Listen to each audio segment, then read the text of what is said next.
Okay, so people are angry, they're pointing fingers. Regarding who is at fault for this lack of economic power by white people in the Midwest,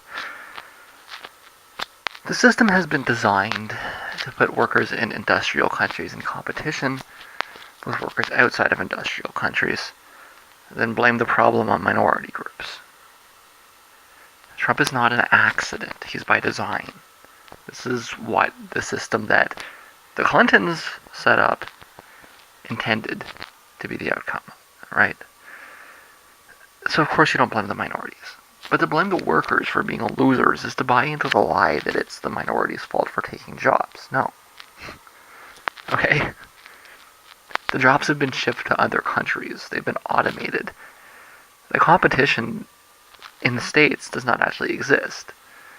And if you actually look at the data, you'll see that unemployment rates amongst blacks and Latinos are higher than unemployment rates amongst whites. So this entire claim that minorities are stealing jobs from white people is a fiction. It is invented out of whole cloth for the purposes of controlling the reserve army. So if you're looking at these white people and they're saying you're losers, you're buying into the lie. They didn't lose their jobs to immigrants. That never happened. They lost their jobs to automation, mostly, and also partially to outsourcing. There's no factory full of Mexicans and blacks hidden somewhere in, under a pile of cheese in Wisconsin. There's a secret factory full of African Americans stealing. No, this doesn't exist. This is imagined by right-wing demagogues to control people. So what are you doing when you buy into it? You're just repeating it. You're enforcing it. So who is actually at fault for this? Well, it's the people that designed it. But how do you blame, they're not at fault for it. This is what they wanted. How do you blame somebody for succeeding at something? I'm going to reread The Grapes of Wrath soon. And I get the feeling that it may be more relevant today than it has been in a long time. Certainly more so than it was in the 90s when I read it in grade 10. And, I'm sure that I will realize when I reread it that I didn't fully understand it when I was, 15? Yeah. I bet there's lots of things I read when I was 15 I didn't fully understand, right? I'm going to reread it for the ultra reality. I'm going to read Animal Farm first, but this is the second half of this semester, and that's what I did, was I read The Grapes of Wrath for my independent study. In fact, I read it fairly quickly, in the course of a weekend or so.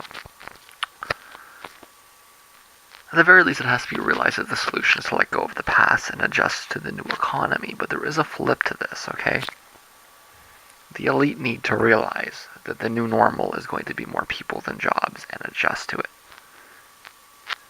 What are you going to do with all these unemployed white people in the Midwest? You're not going to find them all jobs. Because that's the new economy, right? It really makes me cringe when I hear these coastal Democrats blame them for their own problems. All I hear is pull yourselves up by your own bootstraps, you losers. That's not a left-wing position. Leftists look at situations, they come up with root causes, they propose solutions. The region needs funding, it needs welfare reform. Welfare reform meaning more welfare. It needs retraining programs, it needs a jobs program. In short, it needs massive state investment. And who's going to pay for it? It's you smug liberals out on the coast that are going to pay for it. There's going to need to be a process of wealth redistribution from the coast to the interior.